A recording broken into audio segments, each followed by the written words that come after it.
ताजदारे Karbala से मोहब्बत का नाम लेकर उनकी शहादत के दिनों में ढोल ताशे बजाना, जान लीजिए इसको हुसैनियत नहीं कहते, ये हुसैनियत नहीं है।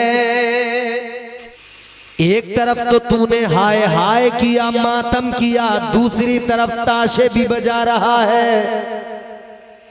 ये कैसा गम है, जब तेरा बाप मरा था तू तब भी रो रहा था, मगर तब तूने ताशा नहीं बजाया था, तब तूने ढोल नहीं बजाया था। उस वक्त में तेरा गम अलग था, अब ये कैसा गम है, अब तू रोता भी है, ढोल भी बजाता है। ये हमारी समझ में नहीं आया। एक तरफ तेरी आंखों में आंसू, दूसरे तरफ ढोल।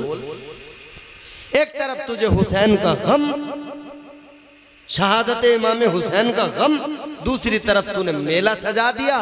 तेरे घर की औरतें बीच मेले में रोटी पे कबाब रख के खड़े खड़े वहां खा रही हैं। तू हुसैनी भी बड़ा पक्का हो गया, तू गम मनाने वाला भी बड़ा पक्का हो गया, और तेरे घर की औरतें उस दिन बेपर्दा भी घूमती रही। जबकि मेरे इमाम ने अपनी जिंदगी के जाहिरी जिंदगी के आखिरी दिन शहादत से ऐन कबल जब तैयार हुए ना, तो जाने से पहले अपनी बहन को बुलाया था। इमाम आली मकाम ने अपनी बहन ज़ैनब को बुलाकर कहा था, ऐ मेरी बहन ज़ैनब सुनो सुनो, अब मैं जा रहा हूँ मैदान कारज़ार में, और तुमने देखा जो मुझसे पहले गए वापस नहीं आए, मेरी बहन मैं भी जाऊंगा, जामे शहादत नोश कर लूंगा, मगर एक बात गांठ बांध लेना, याद रखना भाई की। फरमाते हैं अभी बहुत कुछ होना बाकी है, अभी खैमों को जलाया जाएगा, मेरी शहादत के बाद में तुम्हें कैदी बनाया जाएगा, खैमों को जलाया जाएगा, मगर मेरी बहन याद रखना, किसी भी हाल में पर्दे का दामन न छोड़ना, किसी भी हालत में बेपर्दगी न होने पाए, पर्दे का ख्याल रखना। कल हुसैन की बहन ने पर्दे का इतना ख्याल किया, अल्लाह अल्लाह हुसैन की बात पर अमल किया, आज बड़ा हुसैनी बनता भी है, और औरतें भी बेपर्दा घूम रही हैं। औरतें भी बेपर्दा घूम रही हैं। हुसैनी भी हमसे बड़ा कोई नहीं, हुसैनी भी हम सबसे तगड़े।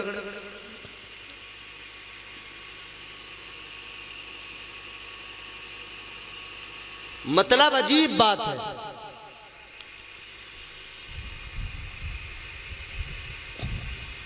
दुपट्टे ना दुपट्टे अब बस शोबाजी के लिए सिर्फ गले में रह गए, बाकी इसके अलावा कुछ। शादी किसी की गांव में हो रही हो, देखो हुलिये बदल जाते हैं। हर घर की औरत बेपर्दा नजर आएगी। और बुरा मत मानना मेरे भाइयों, ये आपका मेरा किस्सा है, आपके मेरे दर्द की कहानी है, आपके मेरे घर का हाल है। मोहल्ले में शादी हो, आसपास की औरतें, रिश्तेदार वाली औरतें, सब की सब बेपर्दा, बाल खुले बिखरे हुए, गांव गांव ये हाल हो गया। एक गांव में अभी शादी में जाना हुआ भाई, सारी औरतों का यही हाल था, बस बाल बिखरे हुए थे। एक साहब बड़े मोतमद आदमी और बड़े भले किस्म के आदमी, बड़े अच्छे आदमी, उनके घर की औरतों को जब मैंने देखा कि इनकी औरतें भी बाल बिखेर के और अजीब तरह से, मैंने कहा भाई ये क्या मसला है? तो किसी ने बताया 8-8 हजार रुपए दिए हैं पार्लर वाली को ऐसे बिखरे हुए बाल सेट करने के लिए कि आज शादी में हमारे बालों का स्टाइल ऐसा होना चाहिए। मेकअप और ये बालों का जो स्टाइल हुआ है ना, हेयर स्टाइल, 8-8 हजार रुपए गए हैं। हमने कहा ये 8 हजार रुपए वाला मेकअप और ये हेयर स्टाइल कब तक काम करेगा? बोले कुछ नहीं, मुंह धुला तो मेकअप खत्म, बाल धुले तो बालों का हिसाब किताब खत्म। 8 हजार रुपए की उम्र इतनी, मुंह धुला तो वही पुरानी वाली। मियां गाड़ी सिर्फ कलर करने से नहीं हो जाती है क्या?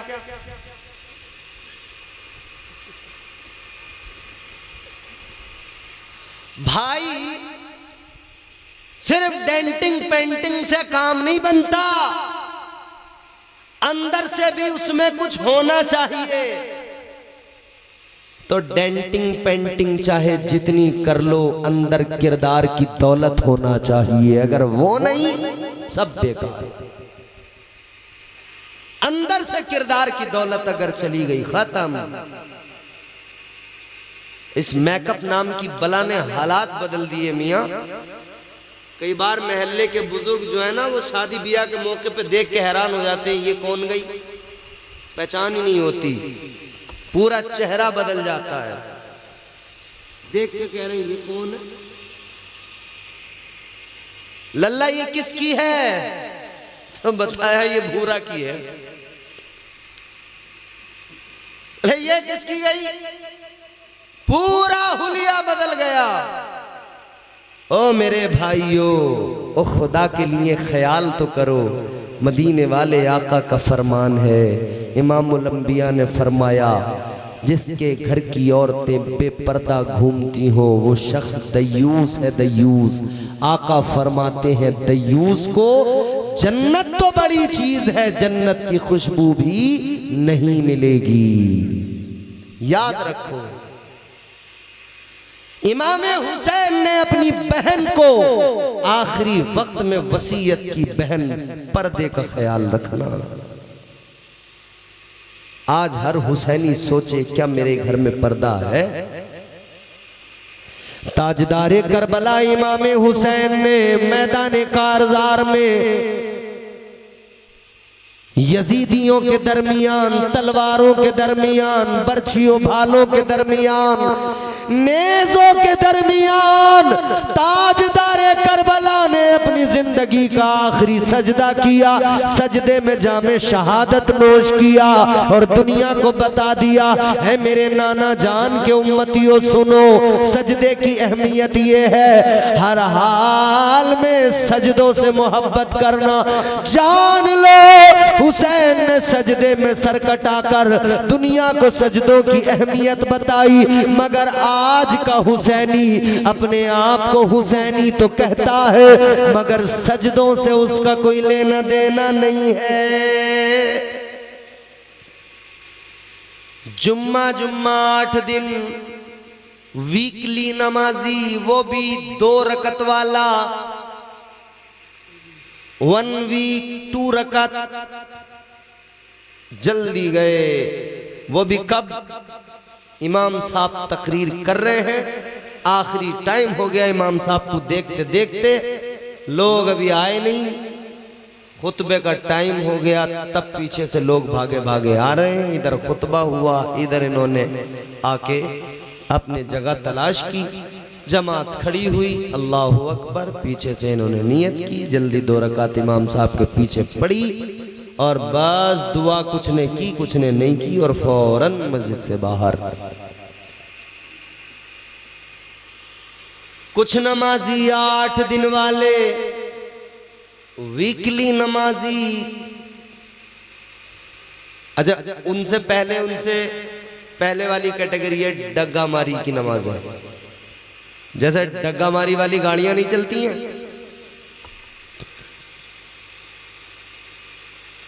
मगरिब की मिल गई तो पढ़ ली, 4 टाइम की गायब, ख्याल आ गया तो कभी जोहर की पढ़ ली तो बाकी गायब। उनके ऊपर वाली रेंज में वीकली नमाजी जुमा टू जुमा, उनके ऊपर वाली रेंज में 1 साल वाले, ईद से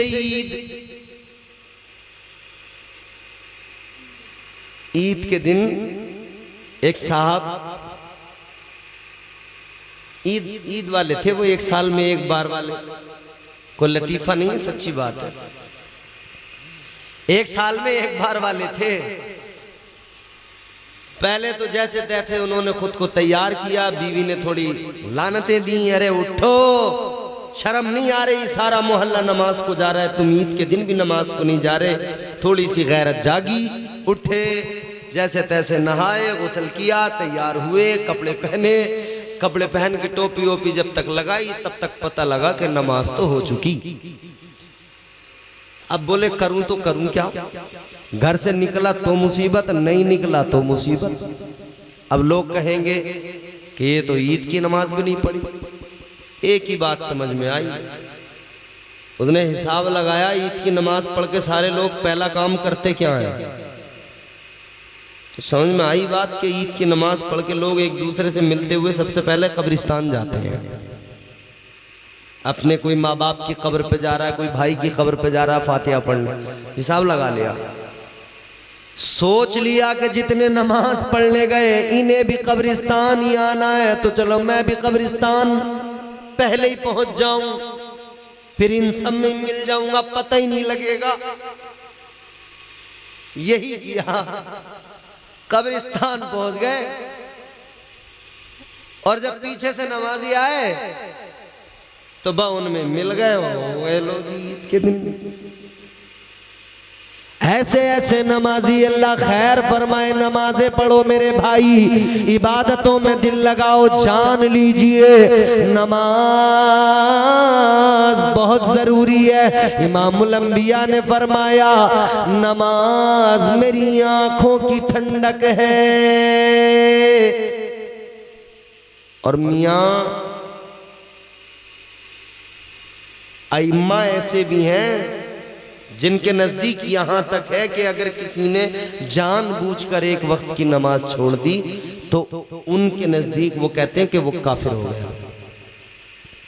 इमाम आजम अबू हनीफा जिनकी हम तकलीद करते हैं, उनके फिक़ह में कहा कि वो काफिर तो नहीं होगा लेकिन गुनहगार है, और फर्ज जो उसने छोड़ा वो उस पर कर्ज है, जब तक कर्ज अदा नहीं करेगा जान छूटने वाली नहीं है। परवरदिगारे आलम खालिक़े कायनात रब्बे लम यज़ल व ला यज़ाल ने कुरान मजीद में ऐलान फरमा दिया, तुम्हारी जानों को खरीद लिया गया, तुम्हारे माल खरीद लिए गए। उसूल तो यह है कि कीमत अदा की जाए, तो अल्लाह ने खरीदा तो कोई कीमत दी, क्या कीमत है? ताजदारे मदीना के गुलामों, परवरदिगार ने आपकी मेरी जान, ईमान वालों की जानें खरीदी, माल खरीदे। पहले तो ये सोच लो खरीदने वाला कौन? खरीदार से भी तो अंदाजा लगाया जाता है ना। एक खरीदार तो ऐसा आता है कि उसके आने पर दुकानदार खुश हो जाता है, सोचता है ये जो आया है ये ज्यादा 3-5 नहीं करेगा, बार्गेनिंग नहीं करेगा, ज्यादा जो बताऊंगा मान लेगा, ज्यादा दिमाग नहीं खाएगा, आएगा अपनी पसंद की चीज लेगा, पूरी कीमत देगा, चला जाएगा। एक ऐसा आता है जो थोड़ा सा जरा टाइम लेता है, बार्गेनिंग करता है, और खास तौर पे औरतें अगर पहुंच जाएं कुछ खरीदने तो अल्लाह खैर करे। दुकानदार इनसे वाकिफ, ये उनसे वाकिफ। वो अगर 1000 बताए तो ये 200 से शुरू करती हैं, 200 से चलते चलते 400-500 पे बात फाइनल हो जाती है। कहने का मतलब ये खरीदार देखकर भी अंदाजा लगाया जाता है, जैसा खरीदार होगा वैसी कीमत अदा करेगा। ऐ लोगों, दुनिया में अगर कोई खरीदार आए उस खरीदार को देखकर अंदाजा किया जाता है ये कैसी कीमत लगाएगा, मगर यहाँ तो खरीदार परवरदिगार है, यहाँ तो जानों को खरीदने वाला अल्लाह, माल खरीदने वाला अल्लाह, तो कीमत अल्लाह से बेहतर कौन लगाए, अल्लाह से बढ़कर कीमत कौन अदा करेगा। ताजदार मदीना के गुलामों, जब अर्ज किया जाए या अल्लाह तूने क्या कीमत अदा की, तो जवाब मिलेगा, ऐ ईमान वालों, तुम्हारी जाने सस्ती नहीं, तुम्हारे माल सस्ते नहीं, क्योंकि तुम्हारी जाने भी पाक है, तुम्हारे माल भी पाक है, तो कीमत भी बड़ी अदा की जाएगी। या अल्लाह क्या है कीमत?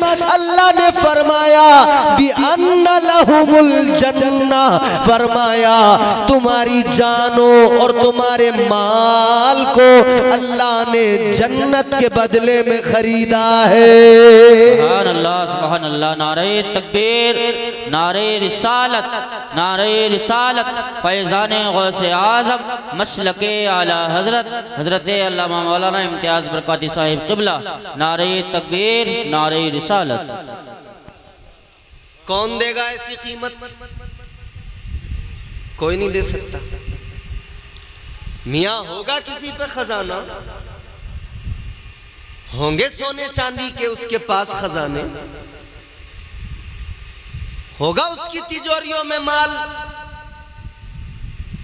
डॉलर भी हो सकता है, रियाल भी हो सकता है, दिरहमो दीनार भी हो सकता है, मगर औकात है किसी की कि किसी को कीमत में जन्नत ही दे दे।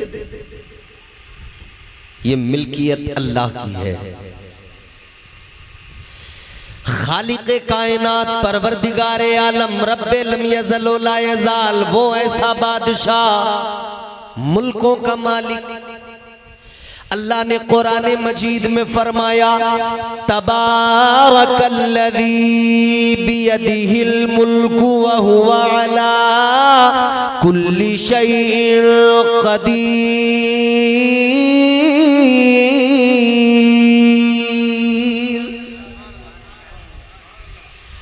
अल्लाह ताला ने कुरान मजीद में ऐलान कर दिया, कुरान कहता है बड़ी बरकत वाली जात है परवरदिगार की, वही मुल्कों का मालिक है, सारे खजाने उसी के, बादशाहत उसी की। कोई होगा अपने आप में दौलत वाला, पैसे वाला, मगर अल्लाह के खजाने, अल्लाहु अकबर। किसी की तिजोरी भरी हुई हो नोटों से, खर्च करेगा कम होते जाएंगे, खर्च करेगा कम होते जाएंगे, मगर अल्लाह का खजाना ऐसा है कभी कम नहीं होता है। अल्लाह बंदों को देता रहता है, देता रहता है, खजाने में कभी कमी नहीं आती है। हमारी जान, हमारे माल, जान भी पाक ईमान वालों की, माल भी पाक ईमान वालों के, तो फिर अब ये जान भी अल्लाह की अमानत है, ये माल भी अल्लाह की अमानत है। अब एक मोमिन को फैसला करना होगा कि वो इस माल का खर्च कहां पे करेगा, इस जिंदगी को कैसे गुजारेगा। फैसला करना होगा ईमान वाले को, जिंदगी कैसे गुजारेगा। अगर कंफ्यूज हो जाए, समझने में दुश्वारी हो, तो कुरान रहनुमाई करता है। अल्लाह का कलाम कहता है लक़द कान लकुम फी रसूलिल्लाहि उस्वतुन हसना। अल्लाह ने फरमा दिया अगर समझने में दुश्वारी हो, जिंदगी कैसे गुजारी जाए, तो ज्यादा परेशान नहीं होना। मेरे महबूब की जिंदगी को देख लेना, मदीने वाले की जिंदगी को देख लेना, इमामुल अंबिया की जिंदगी को देख लेना। लेना। उनकी जिंदगी को देखकर इबरत, उनकी जिंदगी को देखकर उनके निशाने कदम पर अमल करना, उनकी सीरत पर अमल करना, उनके दिए हुए तरीके को अपनाना। अगर उनके तरीकों पर जिंदगी गुजारोगे इधर भी कामयाब हो जाओगे, कब्र में भी कामयाब हो जाओगे, हश्र में भी अल्लाह ताला जन्नत अता फरमाएगा। तो तरीका वही जो हुजूर ने अता किया, उसके अलावा कोई तरीका नहीं। हुजूर का अता किया हुआ तरीका सबसे बेहतर है। अच्छा, आप अगर कंपेयर करना चाहें कभी, आप दुनिया में बहुत सारे लोग ऐसे हुए जिनसे लोग मुतासिर हो जाते हैं, बड़ी तादाद में लोग मुतासिर हो जाते हैं। बहुत सारे लोग हैं ऐसे दुनिया में। कई ऐसे साइंसदान गुजरे जिनसे लोग बड़े मुतासिर थे, फॉलोइंग थी उनकी, फैन फॉलोइंग। अलग अलग फील्ड में अलग अलग तरह के लोग होते हैं, उनसे लोग बड़े मुतासिर हो जाते हैं। हजारों में लाखों में उनके फॉलोअर्स होते हैं, उनको पसंद करते हैं। कई बार लोग अदाकारों से मुतासिर हो जाते हैं। कोई एक्टर पसंद आ गया, उससे मुतासिर हो गए। कोई एक्ट्रेस पसंद आ गई, उससे मुतासिर हो गए। मान लीजिए इस गांव का कोई शख्स किसी एक्टर से मुतासिर हो गया, उसका फैन हो गया, उससे मोहब्बत करने लगा, तो क्या करेगा? यही करते हैं आमतौर पे। अगर उसने किसी मूवी में, किसी फिल्म में अपना कोई अलग हेयर स्टाइल किया तो उसको फॉलो किया गया और वो फैन वैसा ही हेयर स्टाइल बना लेता। किसी ने हाथ में कोई चैन पहन ली तो उसने, उसके फॉलोअर्स, उसके जो फैन हैं, उन्होंने भी वैसी चैन हाथ में डाल दी। अख्तरा बहुत मशहूर गांव है आपका, कई हवालों से मशहूर है। इससे भी मशहूर है और माशाअल्लाह वैसे भी मशहूर है। वो तो पुरानी बातें हो गई। खैर, होता था कभी, जमाना था।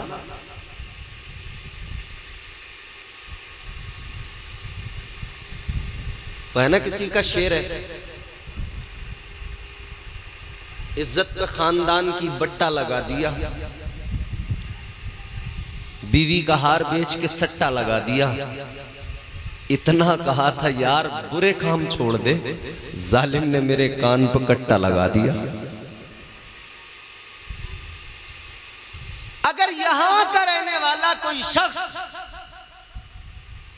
किसी अदाकार से मुतासिर हो जाए, किसी एक्टर से मुतासिर हो जाए और वो यहां उसके जैसा हेयर स्टाइल बनाए अपना, ईमानदारी से बताओ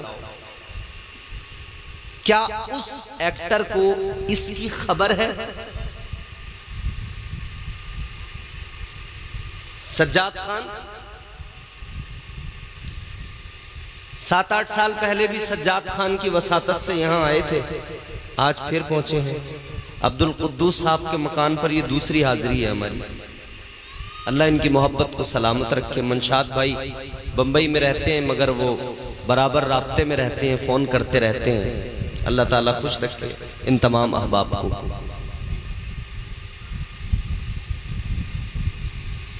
इस गांव के रहने वाले किसी शख्स ने अगर किसी अदाकार के तरीके को फॉलो किया, उसके तरीकों को अपनाया, उसके जैसा हेयर स्टाइल, उसके जैसा कपड़ा, उसके जैसा रहन सहन अगर उसने अपना बना लिया, इख्तियार कर लिया, उसको पता नहीं लगता है। वो तो इस गांव का शायद नाम भी ना जानता हो, वो तो उसको पहचानता भी ना हो, उसके बारे में कभी सुना भी ना हो। तू किसके पीछे भाग रहा है? किससे मुतासिर हुआ है? किसके पीछे अपनी जिंदगी लगा रहा है जो तुझे जानता नहीं, पहचानता नहीं, तेरे नाम से वाकिफ नहीं। तू उस जैसे बाल रखता है वो तुझे जानता नहीं, तू उस जैसे कपड़े पहनता है वो तेरा नाम नहीं जानता, वो तेरे गांव का नाम नहीं जानता। आ मैं तुझे उस बारगाह में पहुंचा दूं। तू रहता यहाँ है मगर मदीने वाले को तेरी खबर है। तू रहता यहाँ है मगर इमामुल अंबिया को तेरे पूरे खानदान की खबर है। और सुन लो, इधर किसी के तरीके को अपनाओगे उसे तुम्हारी खबर नहीं होगी। आमिना के लाल की वो जात है, खुदा की कसम हर जुमेरात को हफ्ते में एक मर्तबा तेरे अमाल मदीने वाले की बारगाह में पेश किए जाते हैं। बताया जाता है या रसूल अल्लाह ये गुलाम आपका है, आका ये आप पे दुरूद पढ़ता है, आका ये आपकी नाते सुनता है, आका ये आपकी तारीफ सुनता है। सुन, जब तेरा ये दुरूद पढ़ना, जब तेरा ये सलाम पढ़ना, जब तेरा मुस्तफा की नातों को सुनकर झूमना, जब तेरी ये मोहब्बत आका की बारगाह में पेश की जाती है, अल्लाह अकबर, मदीने वाले आका को खुशी मिलती है। सुभान अल्लाह, सुभान अल्लाह, सुभान अल्लाह। इमामुल अंबिया को खुशी मिलती है। नहीं पहचानता तुझे कोई यहाँ। एक सर थे, बड़े मशहूर थे क्या हैं? मीडिया ने उन्हें अपने सर पे बिठाया और साहब गली गली घुमाया। आप सब समझदार लोग हैं, बहुत जल्दी समझेंगे सब बातें। कुछ दिन तक तो नाम लोग पूछते रहे, नाम क्या है, नाम क्या है, बताया ही नहीं गया नाम क्या है। मीडिया, हमारा मीडिया दज्जाली मीडिया कहता था नाम से क्या करना है, काम देखिए ना। उनसे भी मास्टर साहब से जब जब पूछा गया नाम, उन्होंने कहा नाम का क्या कीजिएगा, नहीं बताया। जो मीडिया कल तक नाम नहीं बताता था, आज वही मीडिया फैजल खान कह के बुला रहा है। वजह, कल बड़ी इज्जत थी, बड़े सलाम किए जा रहे थे, मीडिया अपने प्लेटफॉर्म्स पर उनको जो है बुला रहा था, खूब आवभगत थी। एक बात याद रखना, ये जिसका ताबूत उठाते हैं आखिरी कील भी ताबूत में यही ठोंकते हैं। जब तक इनका काम निकलता हो, अपना उल्लू सीधा होता हो, तब तक तो सर पे उठाएंगे, वाह वाह करेंगे। मगर जब ये महसूस होने लगे कि ये हमारे लिए अब दुश्वारियों का बाइस बन गया है, तो फिर ताबूत में आखिरी कील ठोक दी जाती है। ऐ लोगों, याद रखो, हम दुनिया के लोगों से ताल्लुकात बनाने में बड़े खुश होते हैं। बड़े लोगों से ताल्लुकात बन जाए, पॉलिटिशियंस लोगों से ताल्लुकात बन जाए, नेताओं से, मिनिस्टर से हमारे ताल्लुकात हो। एक फोटो खिंचवा लिया, दुनिया को दिखा रहे हैं, देखो ना हम फला नेता को जानते हैं, हम तो फला नेता से मिलके आए हैं, हम अखिलेश यादव से मिलके आए हैं, कोई कहता है मायावती से मिलके आए हैं। सब अपनी अपनी तस्वीरें दिखाते हैं, फेसबुक पे स्टेटस लगाते हैं, व्हाट्सएप पे स्टेटस लगाते हैं, फख्र महसूस करते हैं। मगर मेरे प्यारों, जानते नहीं हो, लोग इधर कोई भी कितना भी मशहूर हो, कितना भी फेमस हो जाए, कितने भी उसके ताल्लुकात हो जाए, कितने भी बड़े लोगों से मामलात हो जाए, एक दिन ऐसा आता जरूर है, उसे धुतकार दिया जाता है। ये दुनिया उसे ठोकर मारती है। पहले इज्जत तो देते हैं, मगर बाद में जलील कर दिया करते हैं, बाद में ठोकरों पे फेंक दिया करते हैं। मगर ये तो दुनिया का उसूल है, ये तो दुनिया वालों का दस्तूर है, ये तो दुनिया वालों का तरीका है। ऐ लोगों, मैं बस इतना कहना चाहता हूँ, अगर दुनिया वालों से मोहब्बत करोगे यही अंजाम होगा, अगर दुनियादार से मोहब्बत की तो यही हाल होगा। आ मेरे प्यारे, दुनिया की मोहब्बत को जरा दिल से निकाल दे और दिल में मदीने वाले की मोहब्बत को डाल ले। खुदा की कसम, सारी मोहब्बतें दम तोड़ जाएंगी। आमना के लाल का प्यार कभी साथ नहीं छोड़ेगा। सारी मोहब्बत मोहब्बतें साथ छोड़ देगी, सारी मोहब्बतों का दम टूट जाएगा। मदीने वाले का प्यार यहाँ भी साथ देगा और वहां भी काम आएगा। और कोई इतना प्यार तुझसे कर ही नहीं सकता दुनिया में जितना हुजूर करते हैं, कोई कर ही नहीं सकता। आजकल एक फैशन बन गया है रात को 12-12 बजे तक जागने का, बाहर इधर उधर बैठने का। जवान लड़के चौकड़ियां लगा के बैठ जाते हैं शहरों में, और वो गांव वो कस्बे जो रोड के किनारे होते हैं, हाईवेज के किनारे होते हैं, वहाँ पे कोई इस ढाबे पे जाके चाय पीने में मसरूफ़ है, कोई उस ढाबे पे जाके चाय पीने में मसरूफ़ है। वो एक हैबिट बन गई है, रोज का काम हो गया। एक दूसरे को फोन करते, कहाँ है? ढाबे पे मिला रहा हूं। वो उठा चलने लगा, घर से निकला, अब्बा बोले कहाँ जा रहा है? अब्बा भी आ रहा हूं। जवाब इतना ही, अभी आ रहा हूं। अरे जा कहाँ रहा है? कि बस यहीं जा रहा हूं, अभी आ रहा हूं। चला गया, जाकर बैठ गया, दोस्तों की महफिल लग गई। 12 बजे अब्बा ने फोन लगा दिया, बेटा आया नहीं, कहाँ है? बोला आ रहा हूं। ये नहीं बताएगा कहाँ हूं, बस आ रहा हूं, अभी आ रहा हूं। 1 घंटा गुजर गया, आ रहा हूं। 2-2, 3-3 घंटे बैठकर चाय पीते रहे, इधर उधर की बातें करते रहे। रात को बाहर चौकड़ियां लगाकर बैठ गए, 2-2, 3-3 घंटे गुजार दिए, 4-4 घंटे गुजार दिए।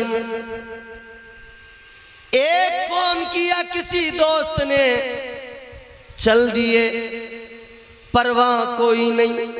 2-4 घंटे यूं ही खराब कर दिए। फिर स्टेटस लगाए दोस्ती के। दोस्ती बड़ी चीज है, हाँ बड़ी चीज तो है।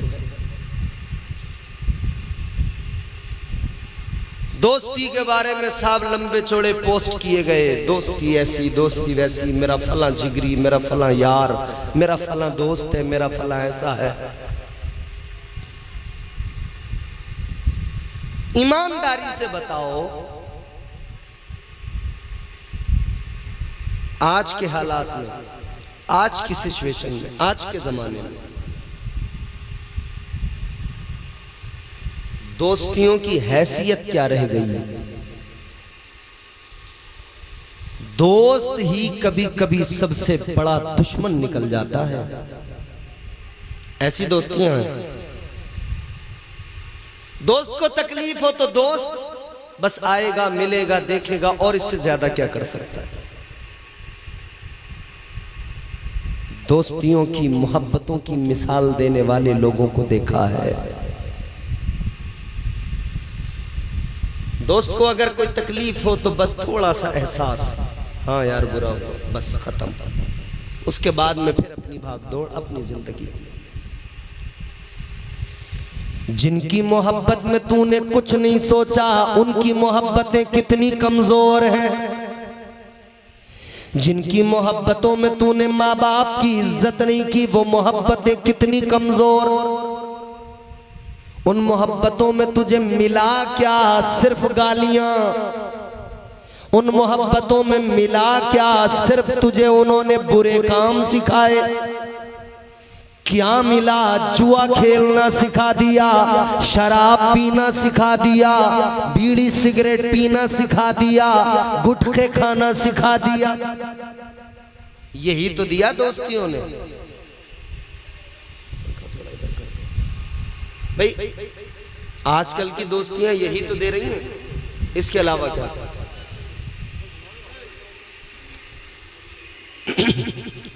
तो आजकल की दोस्तियों का हाल तो यही है। एक सिगरेट पीने वाला दोस्त तो दूसरे को ऑटोमेटिक सिखा देगा, अरे ले पी, कुछ नहीं होता।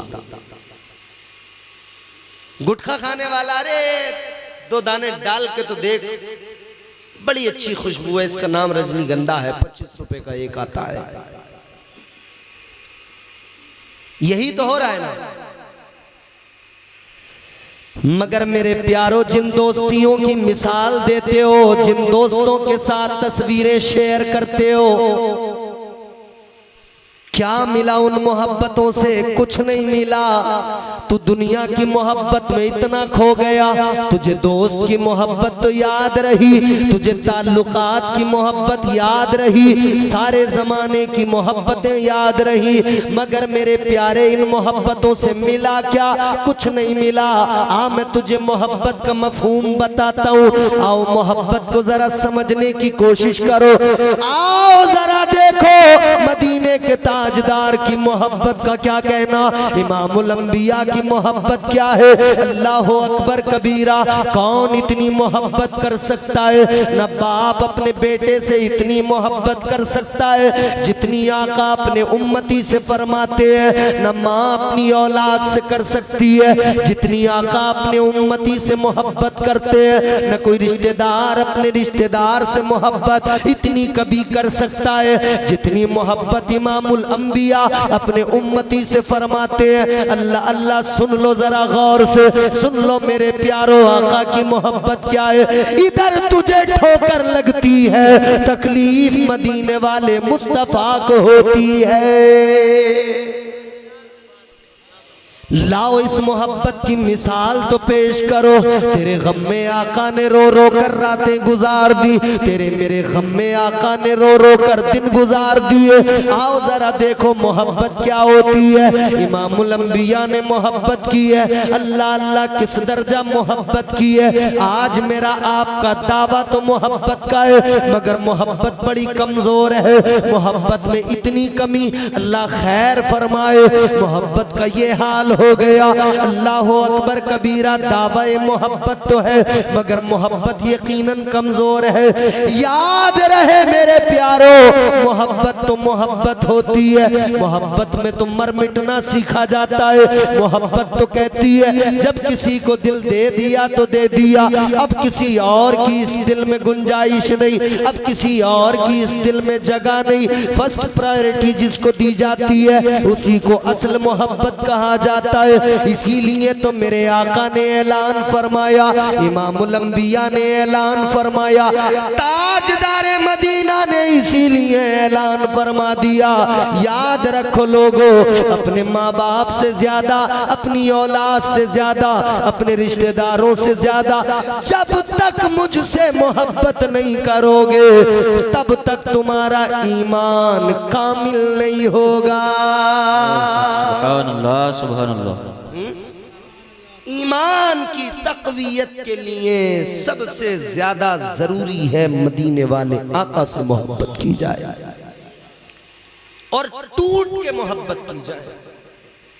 और जब बंदा टूट के मोहब्बत करने लगेगा ना तो वो फिर तरीका भी महबूब का ही अपनाएगा, सीरत भी महबूब की उसके सामने होगी, फिर उसे दुनिया में कोई और तरीका उतना प्यारा लगेगा ही नहीं,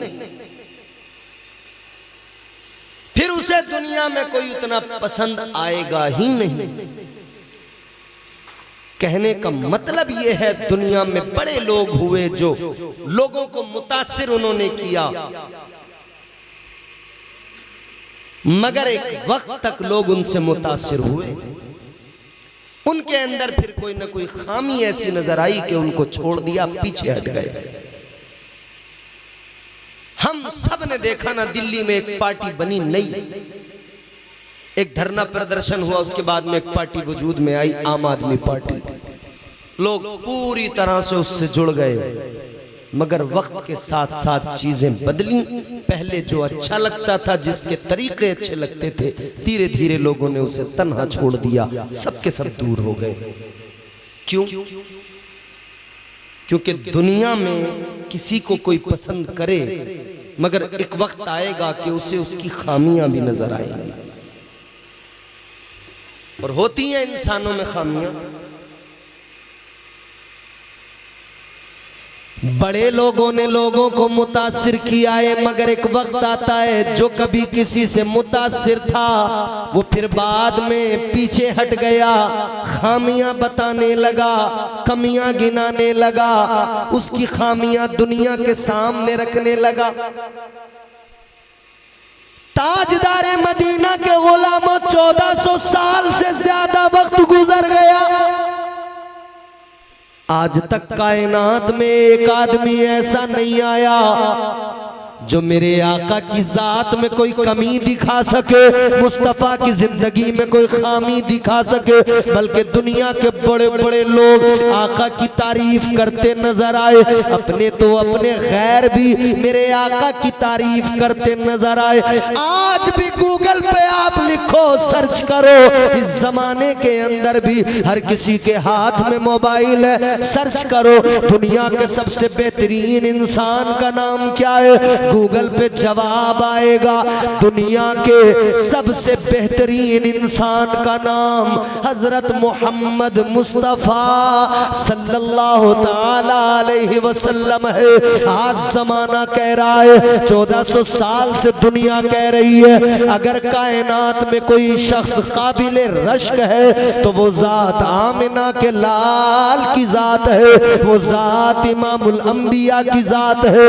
उनका दिया हर तरीका लाजवाब, उनका दिया हुआ हर तरीका लाजवाब, उनकी हर अदा लाजवाब, उनका हर अंदाज लाजवाब। अल्लाह अल्लाह वो इतने लाजवाब, इतने लाजवाब कि कहने वाले ने कहा उनके जैसा कोई कौनैन में आया ही नहीं, उनके जैसा कोई कौनैन में आया ही नहीं, आता भी कैसे जब अल्लाह ने बनाया ही नहीं।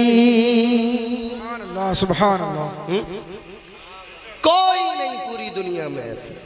मेरे इमाम फरमाते, इमाम अहले सुन्नत यही बोले सिदरा वाले, चमने जहां के थाले सभी मैंने छान डाले, तेरे पाए का न पाया, तुझे यक ने यक बनाया।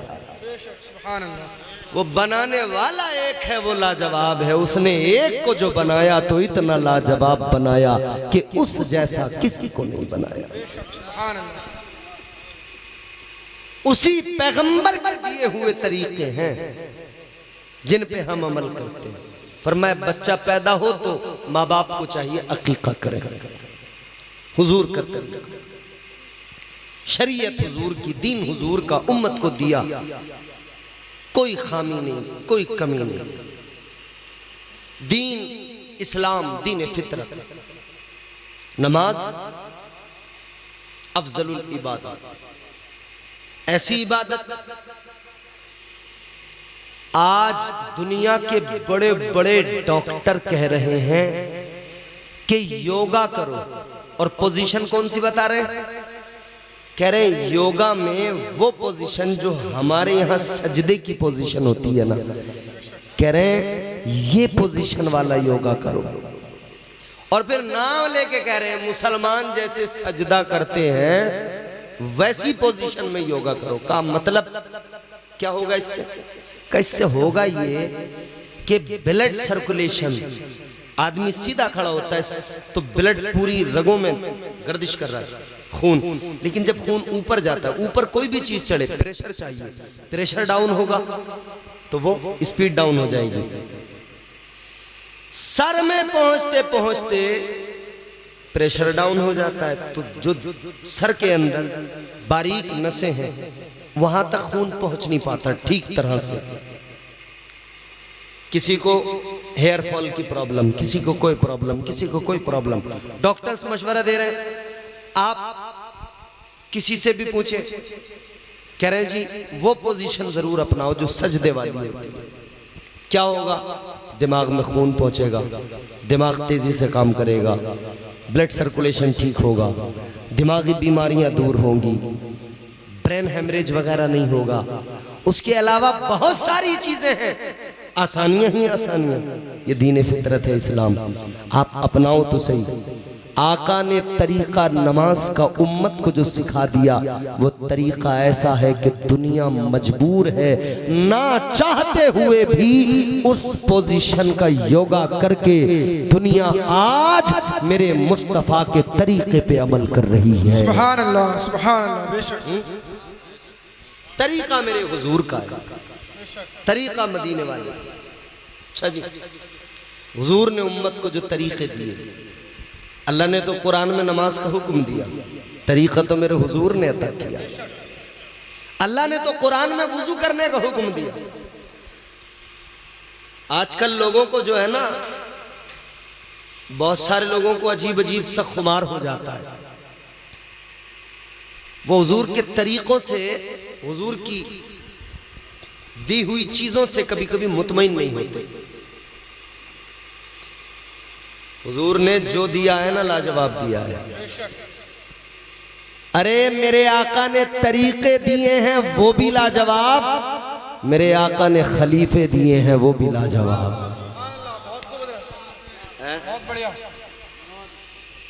आजकल एक नया मामला शुरू हुआ है, एक नया तरीका लोगों ने अपनाया, ईद गदीर मनाने का। और मैं जिस जगह रहता हूं वहां पे मनाई जाती है, बड़े लोग मनाते हैं। हमने एक साहब से पूछा, साहब मतलब क्या है इसका?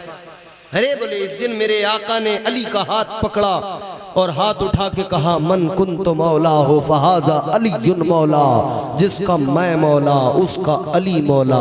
मैंने कहा तो बड़ी अच्छी बात है, खुशी की बात है। हम सुन्नी तो इस हदीस को मानते हैं, खुशी मनाते हैं, लेकिन ये कैसी खुशी है, तू इस दिन को खास करके ईद मनाने लग गया। हमने कहा हमें तो हमारे बुजुर्गों ने जो 3 ईदें सिखाई हैं, एक ईद उल फित्र है, दूसरी ईद उल अज़हा है और एक ईद मिलादुन नबी, वो असल ईद है। वो ईद ना होती तो ये 2 ईदें भी ना होती। कहा नहीं हम ईद गदीर मनाएंगे। हमने कहा क्यों? बोले इस दिन अली की खिलाफत बिला फसल का ऐलान है। हमने कहा कैसे? बोले हुजूर ने जिस दिन हाथ उठा के कहा मैं जिसका मौला उसका अली मौला, मतलब क्लियर था। हुजूर ने कह दिया था ये मेरे खलीफा हैं, मेरे बाद पहले खलीफा। हमने कहा अच्छा, अगर इस हदीस का मफहूम ये तय किया जाए, अगर इस हदीस का मफहूम ये समझा जाए कि हुजूर ने ये फरमा दिया कि मैं जिसका मौला उसका अली मौला, तो मतलब ये इशारा है कि अली मेरे बाद पहले खलीफा। अगर इस नजरिए से इस हदीस को समझा जाए तो फिर इसका माना इस तरह से करना पड़ेगा। हुजूर ने फरमाया मन कुन तो मौला हो फाजा अलीयुन मौला, तो फिर आप क्या इसका तर्जुमा इस तरह करेंगे? क्या हुजूर ये कहना चाहते हैं मैं जिसका खलीफा उसका अली खलीफा? आप तो इसी तरह से इसको समझना चाहते हैं ना। ताजदार मदीना के गुलामों, मतलब क्या कह रहे हैं? मतलब अगर इस हदीस को उनके तरीके से समझा जाए तो यही तो बात बनी। गोया आका फरमा रहे मैं जिसका खलीफा अली उसका खलीफा। तो गोया हुजूर ने अली को अपने बाद सीधा खलीफा बना दिया। तो मुझे ईमानदारी से बताइए, अली तो हुजूर के खलीफा, ठीक है, बात समझ रहे हैं आप मेरी? मौला अली किसके खलीफा? बोलो बोलो किसके? मौला अली हुजूर के खलीफा। तो मुझे बस इतना बता दो, हुजूर किसके खलीफा? हुजूर किसके खलीफा? अबे खलीफा तो मेरे हुजूर के हैं। हुजूर की बादशाहत में हुजूर के बाद खलीफा हैं, हुजूर किसके खलीफा ये बता दे। फिर मानना पड़ेगा इस हदीस का मतलब खिलाफत से तो दूर दूर तक है ही नहीं। तो जब खिलाफत से नहीं सिर्फ अफजलियत की बात करने लगे हो, तो फिर अफजलियत में भी मेरे हुजूर ने तरतीब दी है। अली को अफजल कहा इस लिहाज से मौला का लफ्ज मददगार, आका ने मिजाज दिया उम्मत को, जिसका मैं मददगार उसका अली मददगार। यही वजह है सारी उम्मत हाथ उठा के नारा लगाती है, या अली मदद, या अली मदद। किस लिए या अली मदद पुकारते हैं? क्योंकि आका ने फरमा दिया था, जिसका मैं मददगार हूँ उसका अली मददगार है। जिसे मुझसे मदद चाहिए वो अली से मदद मांग ले। मगर सुन ले, न इसमें खिलाफत आती है, खिलाफत बिला फसल का कोई चैप्टर ही नहीं है, कोई कॉन्सेप्ट ही नहीं है। इतना जान लो मेरे भाइयों, खिलाफत की तरकीब वही है जो मेरे आका ने दी है। और वो तरीका क्या दिया है? आका ने मस्जिद की तामीर की है, मेरे हुजूर ने अपने सहाबा को अपने साथ लिया है। आका ने एक ईंट मस्जिद की बुनियाद में लगाई है, उसके बाद में फरमाया अबू बकर ईंट लेकर आओ। अबू बकर ईंट लेकर आए, आका ने फरमाया रख दो इसके बराबर में। हुजूर ने अपनी ईंट के बराबर में अबू बकर से ईंट रखवाई। उसके बाद में फरमाया उमर कहाँ है? उमर आ गए, हुजूर हाजिर हो। आका ने फरमाया उमर बराबर में ईंट लगा दो। उमर ने ईंट लगा दी। आका ने फरमाया उस्मान कहाँ है? आईना उस्मान, आओ उस्मान। उस्मान आ गए, या रसूल अल्लाह हाजिर हो। आका ने फरमाया रख दो इसके बराबर में ईंट। इस्लाम की पहली मस्जिद बन रही है, आका उम्मत को मिजाज दे रहे हैं। पहली मस्जिद बनाते हुए उम्मत को फिक्र दे रहे हैं, पहला हुक्म मेरा होगा, दूसरा हुक्म अबू बकर का होगा, तीसरा उस्मान का, उमर का होगा, तीसरा उस्मान का होगा और चौथा जो है अली का होगा। याद रहे हुजूर के बाद में चार सहाबा मेरे आका के, तरकीब वही जो उम्मत को आका ने अता की है। पहली अफजलियत के हामिल ज़ात और शख्सियत का नाम अबू बकर सिद्दीक है। अल्लाह अल्लाह, कई लोगों को तकलीफ होती है हजरत अबू बकर सिद्दीक की अफजलियत को मानने में, हजरत अबू बकर सिद्दीक को बड़ा मानने में, अफजल मानने में। मगर मैं एक बात कहना चाहता हूँ, तू आज बहुत काबिल हो गया, तुझे पता नहीं कौन सा इल्म हाथ लग गया, कौन सी किताबें तूने पढ़ डाली, आज तेरा दिमाग खराब हो गया, समझ में कुछ नहीं आ रहा। मगर मेरे भाई मैं इतना जानना चाहता हूँ, इतना समझना चाहता हूँ, तू ज्यादा इल्म वाला है या अली ज्यादा इल्म वाले हैं? भाई मुझे इतना बता, तू ज्यादा इल्म वाला या मौला अली ज्यादा इल्म वाले? तो फौरन कहेगा मौला अली, मौला अली। और दुनिया मानती है मौला अली का इल्म का लोहा, क्योंकि आका ने फरमाया अना मदीनतुल इल्म व अलीयुन बाबूहा। ताजदारे मदीना ने ऐलान फरमा दिया, मैं इल्म का शहर हूं, अली उसका दरवाजा। और मौला अली के इल्म का आलम तो ये था, नमाज के लिए जा रहे थे मस्जिद के अंदर, दरवाजे पे एक यहूदी मिल गया। बोला अली एक सवाल पूछना है, सवाल का जवाब दे दो। इधर नमाज का वक्त तैयार है, इधर यहूदी सवाल लेके तैयार है। अब मामला ये है, अगर सवाल में उलझ गए और बैठ गए बहुत देर तक तो नमाज जाएगी, और सवाल का जवाब नहीं दिया, नमाज को पहले चले गए, तो फिर वो यहूदी कहेगा कैसे इल्म वाले हैं, जवाब ही देकर नहीं गए। उसकी साजिश भी यही थी, चाल भी यही थी। सोच रहा था अगर जवाब नहीं दे पाए और नमाज के लिए कहने लगे कि बाद में आकर जवाब दूंगा, पहले नमाज पढ़ लूं, अगर ये कहा तो मैं लोगों से कह दूंगा, सबको कहूंगा कि सुनो सुनो अली को आता जाता कुछ नहीं, नमाज का बहाना करके निकल गए, जवाब नहीं दिया। और अगर जवाब देने में लग गए तो नमाज जाएगी, तो मैं लोगों से कहूंगा कैसे इल्म वाले हैं, मेरे साथ उलझे रहे, नमाज का ख्याल नहीं रहा, नमाज छोड़ दी। बिल्कुल ऐन नमाज के वक्त में मस्जिद के दरवाजे पे बोला अली जरा रुक जाइए। मौला अली फरमाते बोलो। का एक सवाल है मेरा। क्या?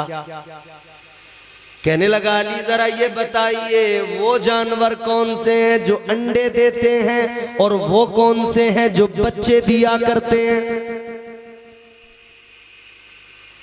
भाई इतना पेचीदा मामला है, कौन गिनती लगाएगा कि कौन से जानवर अंडे देते हैं, कौन से जानवर बच्चे देते हैं?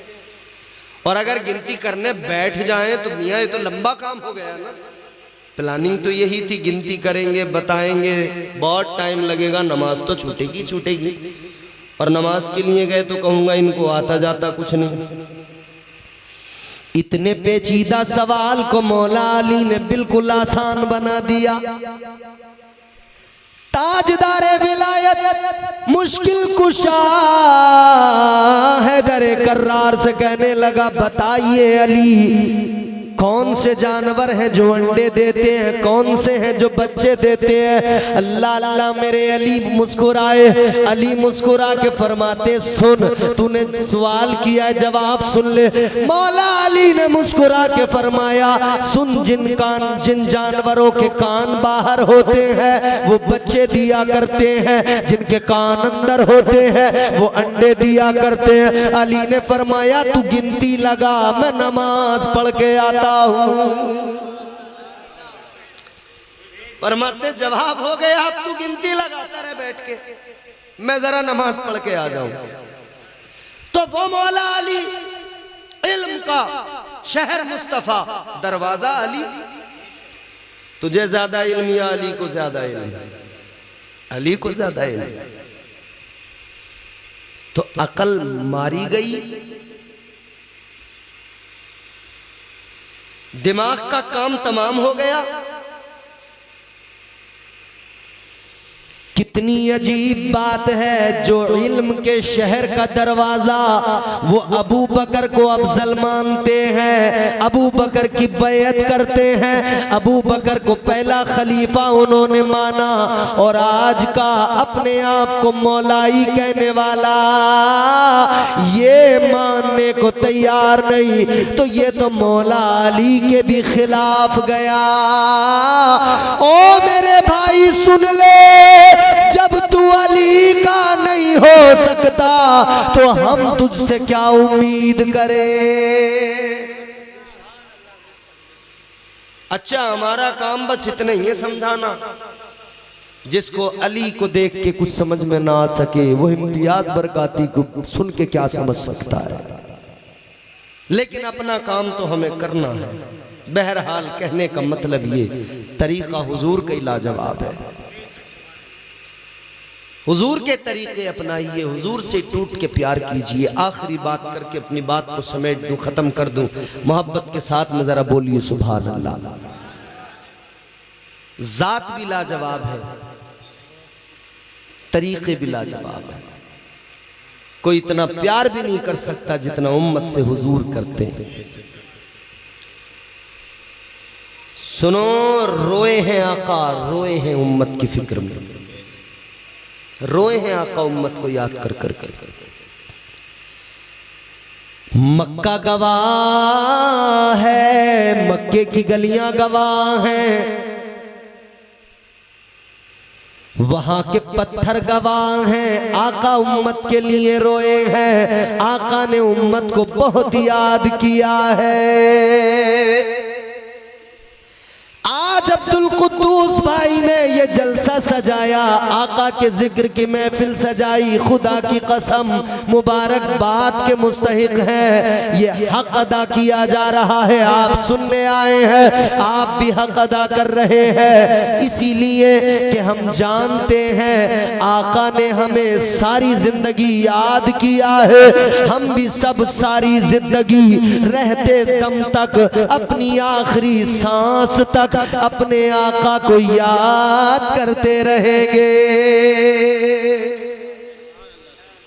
मदीने के पत्थर गवाह हैं, मदीने की वादियां गवाह हैं। हुजूर ने उम्मत के लिए बड़े आंसू बहाए। कौन रोता है किसी के लिए, कौन आंसू बहाता है किसी के लिए?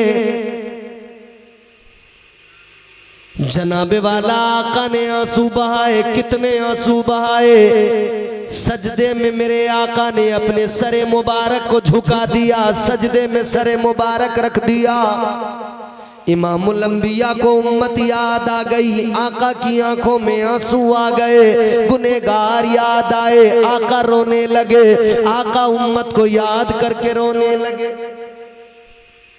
अल्लाह ने मुझे 2 बार मौका दिया, मैं उस जगह को देख के आया, उन पत्थरों को चूम के आया।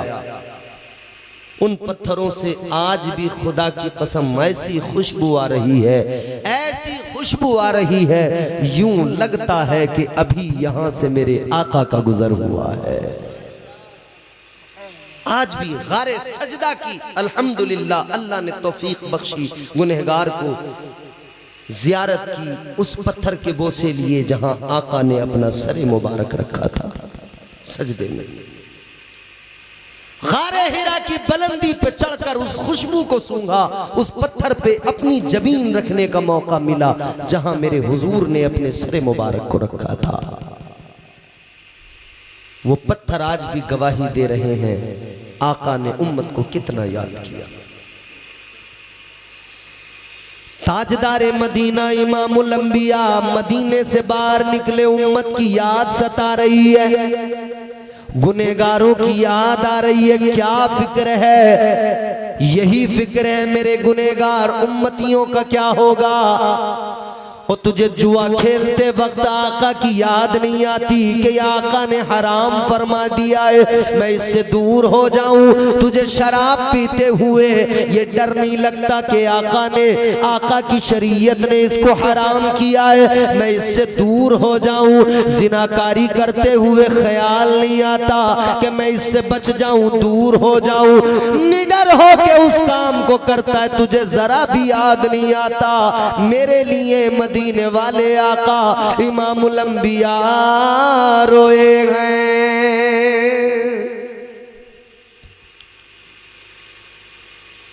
मदीने से बाहर निकले मेरे आका, गार के अंदर गए। आज भी वो गार मदीने में मौजूद है, गारे सजदा के नाम से आज भी मौजूद है। ताजदारे मदीना ने सरे मुबारक को सजदे में रख दिया। गुनेगार याद आए, आका की आंखों में आंसू। हुजूर रो के अर्ज करते हैं, रब्बे हबली उम्मती, रब्बे हबली उम्मती। कौन किसी को इतना याद कर सकता है? ताजदारे मदीना याद करके रो रहे हैं। 2-4 मिनट नहीं, 10-20 मिनट नहीं, घंटा 2 घंटा नहीं, सारा दिन गुजर गया उसी गार के अंदर सजदे में आका रोते रहे। इधर मदीने में मेरे आका के सहाबा बेचैन बेकरार, आका नजर नहीं आ रहे। कहां है हुजूर? तलाश कर रहे हैं। जिनका गुजारा नहीं होता था हुजूर की जियारत के बिना, वो तड़प रहे हैं हुजूर कहां हैं। एक दूसरे से पूछ रहे हैं आका कहां हैं। इमामुल अंबिया के गुलामों जरा सोचो, एक दिन आका वहीं पे रोते रहे, रात आ गई, रात भर आका वहीं सजदे में उम्मत के लिए रोते रहे। फिर अगला दिन आ गया दूसरा, आका पूरा दिन फिर रोते रहे। दूसरा दिन भी रोते रोते गुजर गया। तीसरा दिन आ गया, आका फिर भी सजदे में सर झुकाए बगैर कुछ खाए पिए रोते रहे, उम्मत को याद करते रहे। रब्बे हबली उम्मती, रब्बे हबली उम्मती की जबान पर सदाएं आका उम्मत को याद करके आंसू बहा रहे हैं। ताजदारे मदीना के गुलामों, मोहब्बत इसे कहा जाता है। ये आका की उम्मती से मोहब्बत है, ये आका की हर उम्मती से मोहब्बत है, सारी उम्मत से मोहब्बत का ये आलम है। उधर सहाबा परेशान, बेचैनो बेकरार, सहाबा दीवानावार तलाश कर रहे हैं, रो रहे हैं, आका नहीं मिल रहे, किधर चले गए आका। अल्लाह अल्लाह। हजरत अबू हुरैरा फरमाते, मैं निकल गया मदीने के बाहर, रहा न गया, तड़प बढ़ती गई, बेकरारी बढ़ती गई। कहते मदीने के बाहर चला गया, मैंने मदीने के बाहर एक शख्स को देखा, एक चरवाहा बकरियां चरा रहा है। मैंने चरवाहे से कहा, है चरवाहे जरा ये बता दे, क्या तूने मेरे महबूब को देखा है? चरवाहा कहने लगा, मैं तो जानता ही नहीं कौन है तेरा महबूब, मैं तो पहचानता ही नहीं कौन है तेरा महबूब। आपने फरमाया सुन ले, मेरा वो महबूब है जो मेरा भी महबूब है, जग का भी महबूब है और रब का भी महबूब है। कहने का मकसद ये 3 दिन तक कंटिन्यू आका रोते रहे, आंसू बहाते रहे। ये हुजूर की उम्मत से मोहब्बत है। अब उम्मती अपना मुशाहिदा करे, अपने गिरेबान में झांक कर देखे, मैं आका से कितनी मोहब्बत करता हूं, मैं आका को कितना याद करता हूं। शादी आ गई हमारे यहाँ तो हमने नाच गाना तो बहुत किया, मगर अल्लाह अल्लाह नहीं किया, अल्लाह और रसूल का जिक्र नहीं किया। भूल गए इस्लाम, भूल गए शरीयत। फिर तो बस जी 3 दिन पहले से गीत, हल्दी का प्रोग्राम, उसमें डांस, तमाम लड़कों का आलम। अल्लाह खैर करे। अब तो हाल ये हो गया, जिसे देखो पीले कपड़ों में, जिसे देखो पीले कपड़ों में, सारा घर पीला हो गया। कहा क्या है? कहा आज हल्दी की रस्म है, हल्दी का फंक्शन है। तुझे हल्दी की रस्म भी याद रहती है, पीले कपड़े पहनना भी याद रहता है, मगर तुझे हुजूर के तरीके याद क्यों नहीं रहते, हुजूर की दी हुई शरीयत याद क्यों नहीं रहती। सुन, एक मुसलमान का तो बस इतना सा काम है, एक ईमान वाले की इतनी सी उसकी जिंदगी का आगाज और उसकी जिंदगी का इख्तिताम बस यही होना चाहिए। वो जिए भी मुस्तफा के लिए, वो मरे भी मुस्तफा के लिए। हर हाल में हुजूर के तरीकों को फॉलो करें, हर हाल में हुजूर के तरीकों को अपनाएं। दुनिया में आका के तरीकों से बेहतर तरीका कोई नहीं, मगर हम खुशियों में भूल जाते हैं सब कुछ। इस्लाम खुशी मनाने से कभी रोकता ही नहीं। ये उलमा बैठे हैं, इनसे पूछ लेना। 40वें में याद आता है इमाम, शादी में तो भूल जाते हैं। और 40वें में बैठ के इंतजार करते हैं, इमाम साहब नहीं आए अभी। अरे जाओ बुला के लाओ इमाम साहब को।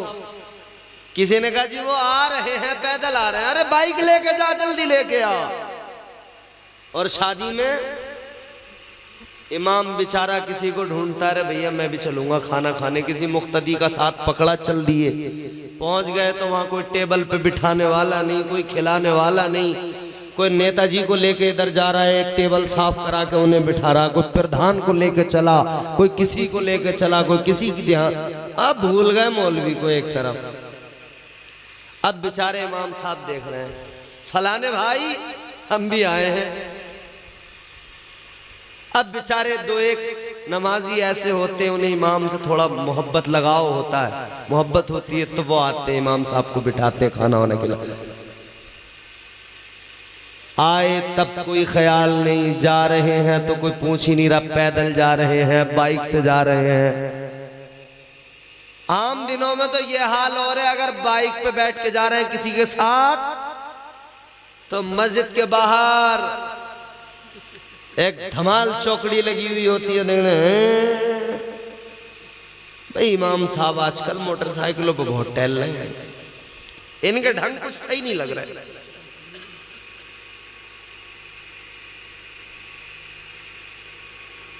किसी के साथ अगर बाइक पे, अच्छा इसके साथ ज्यादा याराना हो गया है भाई। कोई बेचारा फिक्र कर ले कि लाओ इमाम साहब को जाना है बिसौली, मैं छोड़ दूं मोटरसाइकिल। 2-4 बार देख लिया तो बोले भाई इनसे ज्यादा याराना है इमाम साहब का। कहने का मतलब ये कि हमें खुशियों के मौके पर बस दुनिया और दुनियादारी याद रहती है। एक मिसाल बताओ मुझे,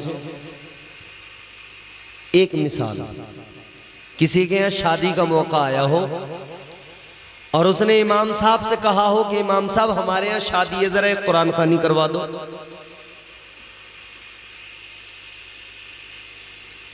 बताओ कोई गांव में ऐसा आदमी है जिसने बारात वाले दिन कहा हो, मंडे वाले दिन के इमाम साहब आज मंडा है तो जरा घर में कुरान पढ़वा दो, या आप आके पढ़ दो? नहीं। जब से मंगनी हुई होती है तब से प्लानिंग चल रही होती है। सैदपुर से डीजे मंगाएंगे, किसी ने मंसूबा बना लिया बिसोली से मंगाएंगे, आ गया डीजे। इतना खतरनाक बजा, इतना खतरनाक कि ये दिल बाहर निकलने को तैयार, गुर्दे फटने को तैयार। जलसे में तकरीर करने वाले ने, नात पढ़ने वाले ने जरा सी माइक की आवाज बढ़वा ली तो बुड्ढे पीछे से कह रहे हैं अरे यार हमारी समझ में नहीं आ रहा क्या क्या कह रहे हैं, आवाज बहुत बढ़वा ली इन्होंने। जरा सी को हो गई, अरे मियाँ झाए झाए झाए झाए हो रही है, समझ में कुछ नहीं आ रहा। चलो अच्छी बात है, समझ में तो आना जरूरी है, मगर जब धूं धूं धूं धूं धूं धूं हो रही थी तब बुड्ढा बैठा हुआ कह रहा था लल्ला लेके आ गया था डीजे।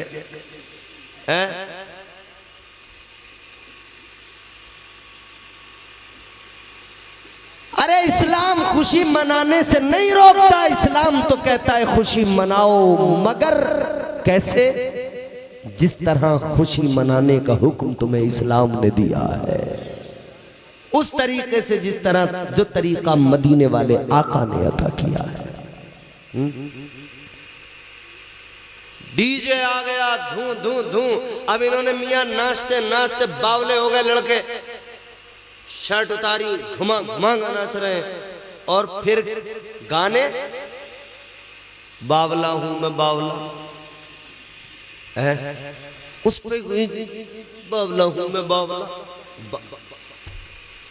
अपने आप को बावला भी बता रहा है।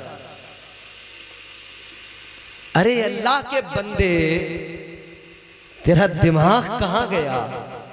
तू अपने आप को बावला बावला कहकर चीखने से बेहतर ये था तू अपने आप को हुजूर का गुलाम बताता, दुनिया तेरी इज्जत करती। तू अपने आप अपने किरदार से दुनिया को दिखाता, मैं मदीने वाले का गुलाम हूँ, उनका नौकर हूँ, दुनिया तेरी इतनी इज्जत करती। जिधर से गुजरता देखने वाले देख के कहते ये आमिना के लाल का वफादार जा रहा है। याद रहे, और जब तू कब्र में पहुंच जाता इधर तो सब कहते मदीने वाले का ये वफादार है, और जब तू कब्र में पहुंचता तो फरिश्ते भी कहते ये जन्नत का हकदार है।